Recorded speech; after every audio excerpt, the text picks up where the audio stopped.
I am so excited to make a blend with you today. So I love to blend oils. I love to make perfume. I used to be the queen of like Bath and Body Works and Yankee Candle, Victoria's Secret sprays, all the things until I started having hormone issues and really started to go down a natural path. So if you want to make a blend with me, pause this and grab your things. We can do it together. So I have a lot of blends sitting around. So I usually have a 10 ml, but any size you have is fine. Sometimes I'm into like the florals or the citrus. Today I'm really into just deliciously warm. So I've got the Endless Summer blend, which I believe is still available. Limited time in the summer, and Madagascar vanilla.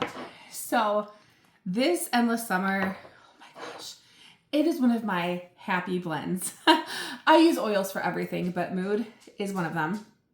So this, I can really just smell that green mandarin, and then vanilla is one of my favorites.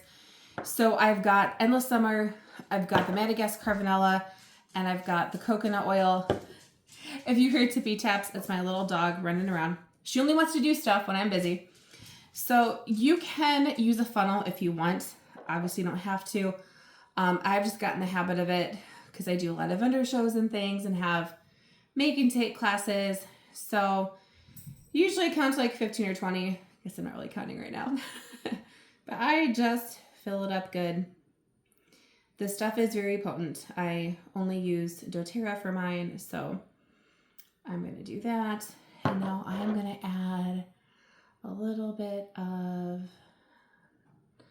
vanilla. Some oils are thicker than others and can take longer. So there are times I use a lot more oils. The one I'm using right now, you see I don't have it too full. It truly depends on what I'm using it for. I find this pretty sufficient for a perfume blend. And then I'm just gonna carefully fill this up. Now, if you've never done this, watch your funnel because sometimes it will hang out at the bottom. You don't know it and you have to lift it up for the rest to go. I learned the hard way more than I should and have overflowed bottles. So I just do that, and then I put my roller on and just make sure you either hear and feel it go in. You have to feel it go in. That's not the right cap. Okay, so I love this. Then I shake it every time I use it because the oils they just kind of settle in. So you can reuse these bottles several times. I just tell people be careful because you can pop the top off and refill. There's a point that it might weaken your seal. This is a new bottle, so getting it out there, it could weaken your seal. And so just be careful tossing it into a purse or a bag. Beautiful. So what I'm going to do for you guys is I'm going to put a link to the coconut vanilla and Endless Summer in case you want to check it out. And of course, I always have discount links for everything on my pages. So like and subscribe, and I will see you soon.